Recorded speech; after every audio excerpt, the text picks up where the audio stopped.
एक बार ठाकुर जी श्यामा सखी बन करके गए। ठाकुर जी ये विचार करके गए, मैं जाके किशोरी जी के मन की देख के तो आऊं। ये मेरे सामने तो प्रिय प्रिय बोले, मोए मेरे बिना ये मोए मेरे बारे में कहा बोले, मैं एक बार सुन के तो आऊं।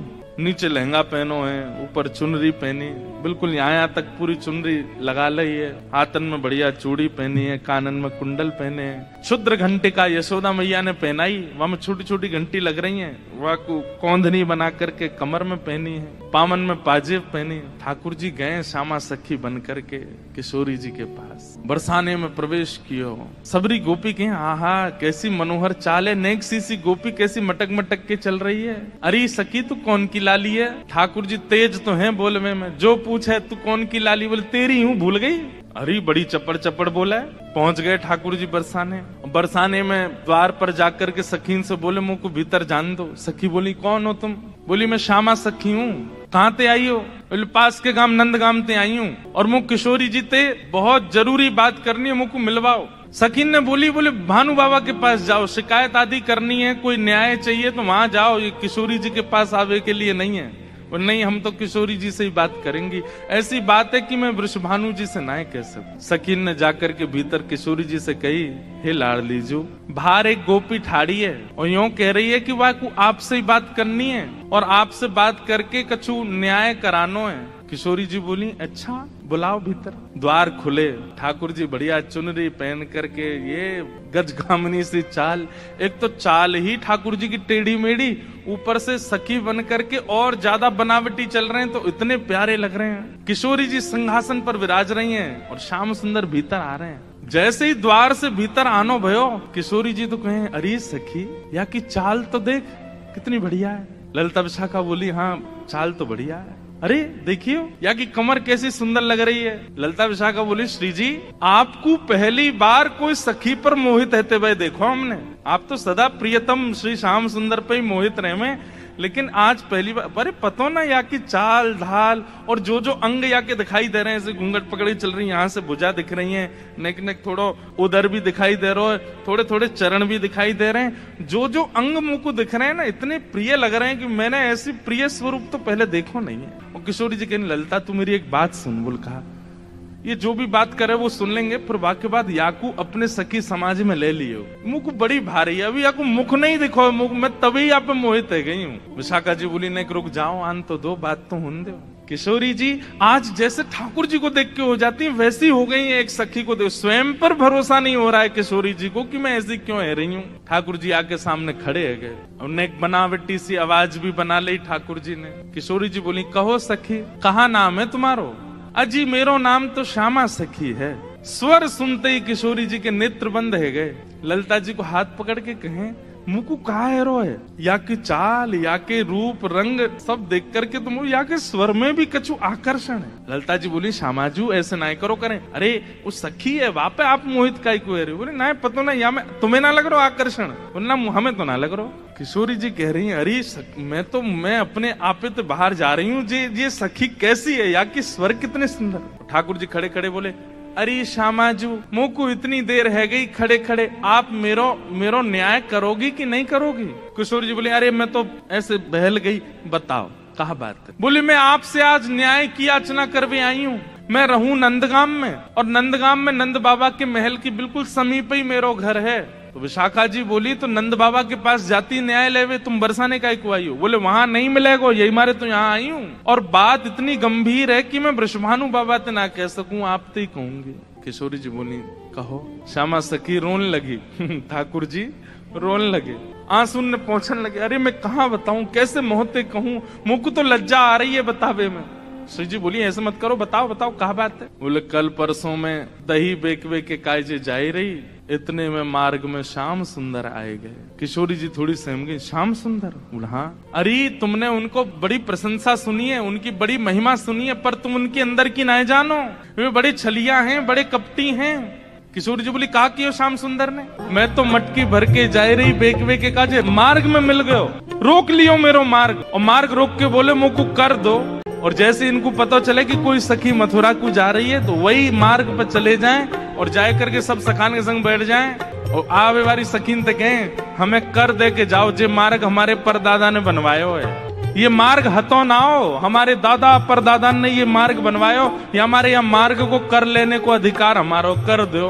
गोपी के कहा कर चाहिए, बोले मटकी सब नीचे धर दो, हमारो जितनो मन होगो हम ले लेंगे, बच्ची कुचे तुम मथुरा ले जाइयो, ये करे।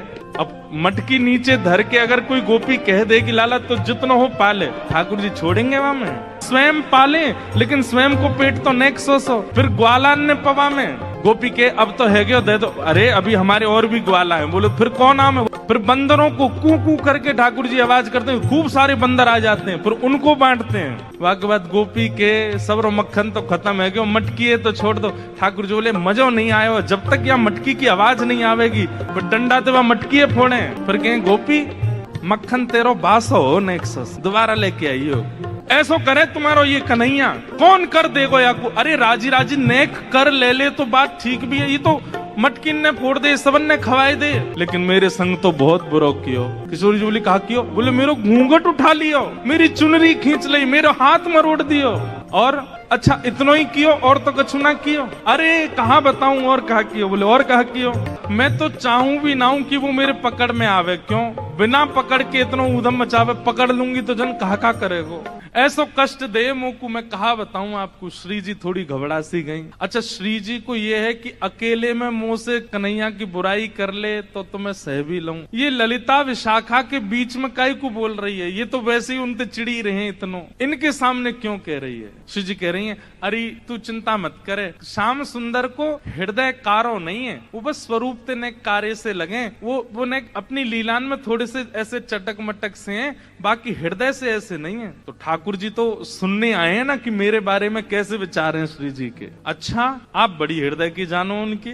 ठाकुर जी कह रहे हैं आप बड़ो पता हो उनके हृदय को। श्री जी बोली मतलब ऐसो तो मुझे ना पता, लेकिन हाँ जितनो मैंने सुनो है, जितनो मैंने जानो है, वहां से मेरो अंदाजो ऐसो है कि वो हृदय ते ऐसे नहीं है, वो तो बस एक लीला करें। ठाकुर जी बोले अरे श्यामाजू तुम कहा जानो, जाको रंग कारो होवे ना, जो भीतर ते अत्यंत कारो है जाए, वाको रंग भी कारो है जाए। अब तो ठाकुर जी ऐसी ऐसी बुराई करने लगे अपनी ही कि श्री जी को न क्रोध आवे, और फिर इनके हृदय के भाव सुनू मैं। जाको हृदय बड़ो कारो रे ना, वाको रंग भी कारो है जाए। ये श्याम सुंदर केवल लीला नहीं करे, ये हृदय तो ही ऐसे हैं। मुझे तो ऐसा लगे जैसे जैसे आपने भौरो देखो है ना, श्री जी वो एक पुष्प पे बैठे है, वाको रस ले, फिर दूसरे पुष्प पे चलो जाए, वाको रस ले, और देखो भौरो भी कारो रे और एक कन्हैया भी कारो। जे एक को कभी नहीं रह सके, ये तो सबको है। कमर भी टेढ़ी, चाल भी टेढ़ी, मुख भी टेढ़ी, और मुझे तो ऐसा लगे यशोदा मैया गोरी, नंद बाबा गोरे जी, इनको छोरा ना है जी कहीं और ते आयो है। ठाकुर जी बड़ी बड़ी बुराई करने लगे अपनी ही किशोरी जी के सामने।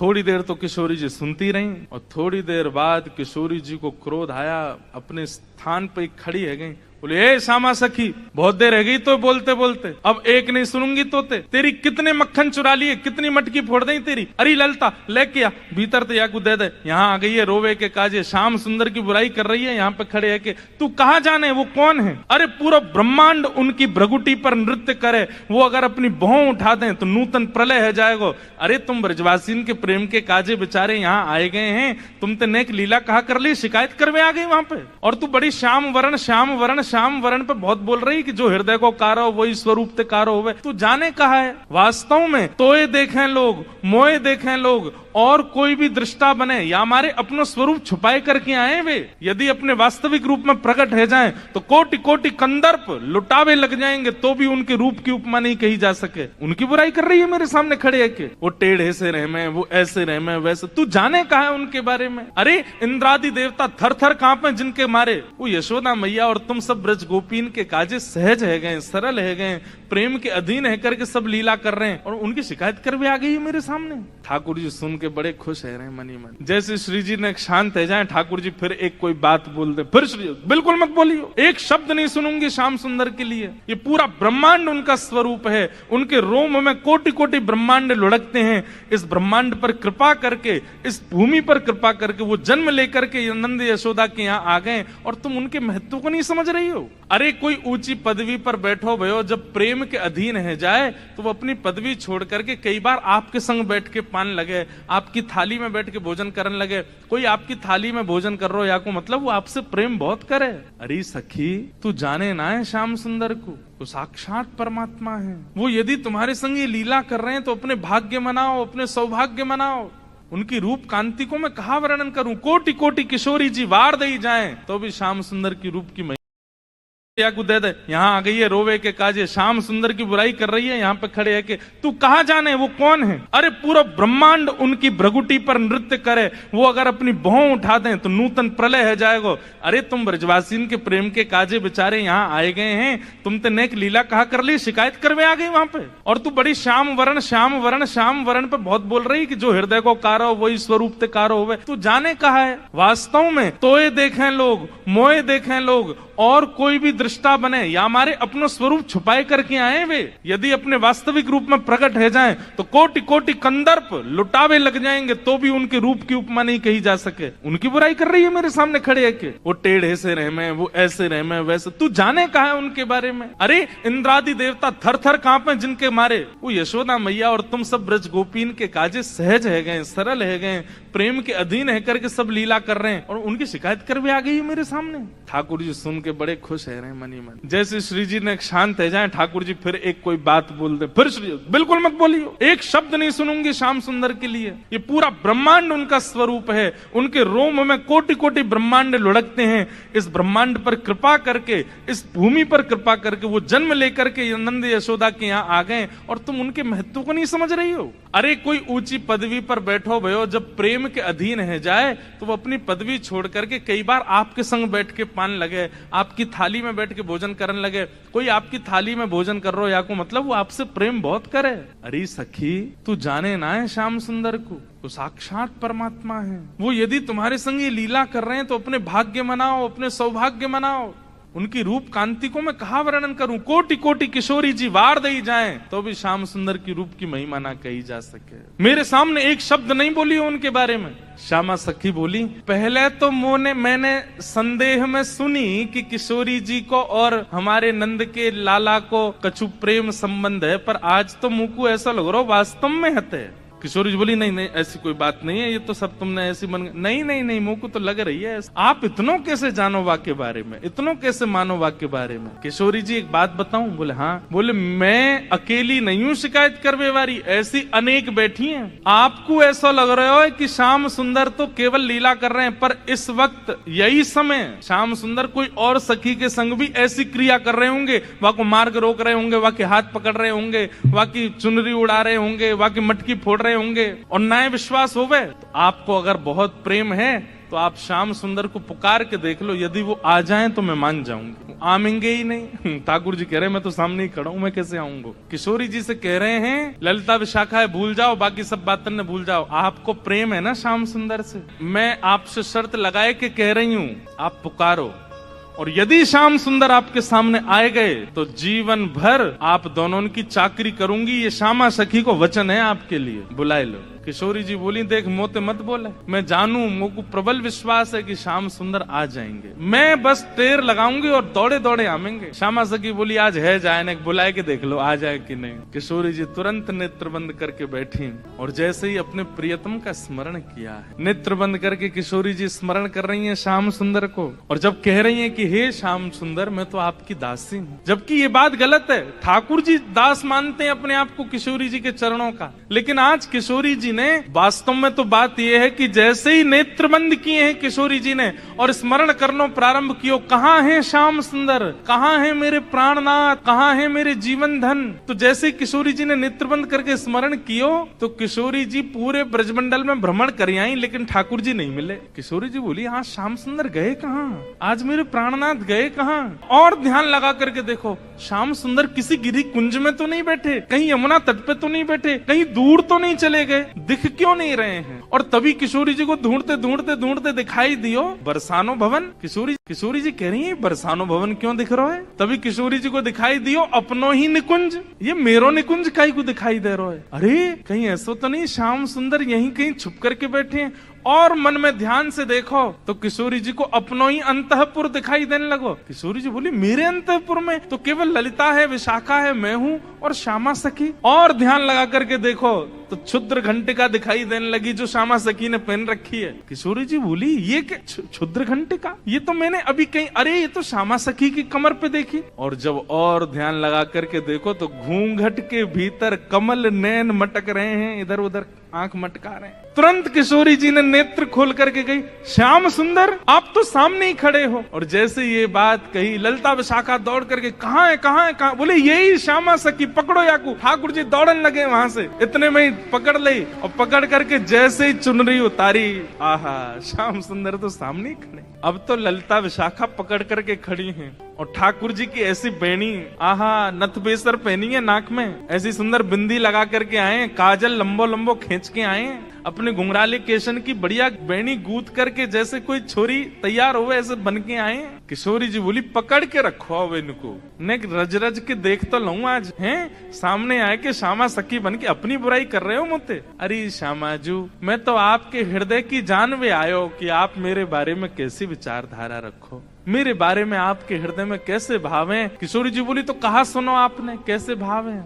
बोले मुंह को ऐसा लगो करतो कि मुंह से ज्यादा प्रेम कोई ना कर सके या संसार में, पर हे श्यामाजू आज आपके प्रेम के भाव पर तो मैं भी बिक गयो, आपको प्रेम तो अटूट है। अरे आप तो ऐसी हैं कि आप बैठी कहीं भी हो लेकिन आपके चिंतन में सदा मैं विराजमान रहूं, मैं कहाँ जाऊं कहाँ करूं कहाँ खाऊं कहाँ पीऊं कैसे आऊं आपको सब पता है। किशोरी जी ने कही आज एक काम करो, बोले कहा द्वार सब बंद कर दो, चटका नहीं लगा दो, आज जान नहीं देंगे इनको, आज यहीं बैठाओ, बड़ी श्यामा सखी बन के आई हो, इधर आओ। ठाकुर जी बोले अरे श्यामाजू मैं आपके चरणन को पूजूं, आपसे हाथ जोड़ रहा हूँ, मुझको छोड़ दो। बोले ना आज तो याकू नई दुल्हन बना के यशोदा के पास ले चलेंगे और यशोदा जी से कहेंगे देखो हमारे गांव की एक नई दुल्हन आई है, अभी अभी ब्याह भयो, याकू आशीर्वाद दे दो। और जब यशोदा मैया अपने लाला को चिर सौभाग्यवती जब आशीर्वाद देंगे तब आवेगो आनंद। किशोरी जी आपसे हाथ जोड़ूं पाम परूं ऐसा मत करियो, यशोदा मैया के आगे नाक कट जाएगी मेरी, ऐसे छोरी बनो डोलूं, वो वैसी मेरे पीछे पड़ी रहे। ए लाला ने अपनी चाल सुधार, दूर ते ऐसा लगा कोई गजगामिनी छोरी आ रही है का, उन्हें पता चलेगी मैं लहंगा फरिया पहन के डोल रहा हूँ, बहुत बहुत नाराज, उनके सामने नहीं आपके सामने आ सकूं ऐसे। किशोरी जी को इतना अच्छा लग रहा है कि आज श्याम सुंदर घबरा रहे हैं, इतना घबरा काहे करो, यहाँ पे बैठो बगल में बैठा। सब सखी लाई किशोरी जी के बगल में ठाकुर जी को बैठाए दियो। अब श्री जी के मन में कौतिक आयो है, अरे ललिता विशाखा ठाकुर जी को हाथ पकड़ लियो, ठाकुर जी घबरा रहे हैं जन कहा करेंगी, नेक्स्ट सामने तो आओ। ललिता विशाखा दोनों सामने आ गई और बोली देखो हमेशा या सिंहासन पर प्रिया प्रियतम विराजमान हूँ मैं, लेकिन आज दो दो प्रिया बैठी हैं, एक श्याम प्रिया एक गौर प्रिया। अब ये बताओ दोनों में सुंदर ज्यादा कौन लग रहा है, ये ज्यादा सुंदर लग रहे हैं या मैं ज्यादा सुंदर लग रही हूँ। लहंगा इनने भी पहनो मैंने भी पहनी है, बेनी मैंने भी गुथी है इनने भी गुथी है, माथे पे बिंदा मैंने भी लगाया, आंखन में काजल इनके भी मेरे भी सब कुछ। अब तुम दोनों बताओ हम दोनों में सुंदर ज्यादा कौन लग रहा। श्याम सुंदर ऐसे रो मत मुस्कुराओ, कछु कर थोड़ी नहीं हूं मैं। ठाकुर जी मुस्कुराने लगे, अरे ललिता बताए दे आज सुंदर कौन है। ललिता विशाखा अंदर ही अंदर रो रही हैं और अंदर ही अंदर, क्योंकि किशोरी जी ने ये क्रम शुरू किया तो किशोरी जी को कम देख रही है, ठाकुर जी को ज्यादा देख रही है, क्योंकि किशोरी जी नहीं तो ये खेल शुरू करवाया। बताओ दोनों में सुंदर कौन, उनसे क्या कहें। ठाकुर जी को देखती हैं और देखते देखते देखते अश्रु भराते हैं नेत्रों में। दोनों में ये न्याय करना बड़ा मुश्किल है। ठाकुर जी आप ही कछु संकेत करो, क्या बताएं। जैसे ठाकुर जी ने देखी ललिता विशाखा बड़ी परेशान है गई है, ऐसे इशारों की, बोले इन्हीं की बताओ, बेसर इन्हीं की अच्छी है। बोले मेरी प्रशंसा कर दोगे मुझे सुख नहीं मिलेगा, इनकी प्रशंसा करोगे ये राजी भी आ जाएंगी मुझे भी सुख मिले। और ललिता विशाखा बोली जी को श्रृंगार ज्यादा सुंदर है। क्या कह रही है, बोले हे नंद नंदन हमें क्षमा करियो, कछु नेक सरस लली की बेस, आपसे नेक ज्यादा नहीं नेक सुंदर हमारी श्यामाजू लग रही। और ये बात कहते ही ठाकुर जी सिंहासन से नीचे आ गए, अरे जय हो हमारी श्यामाजू की जय हो, हमारी लाडली जू की जय हो, हमारी वृषभानु दुलारी की जय हो। सब जय जयकार करने लगे। किशोरी जी बड़ी आनंदित है गई, लेकिन मनी मन सोचने लगी अरे ललिता तेने गलत कियो, ठाकुर जी ज्यादा सुंदर लग रहा है।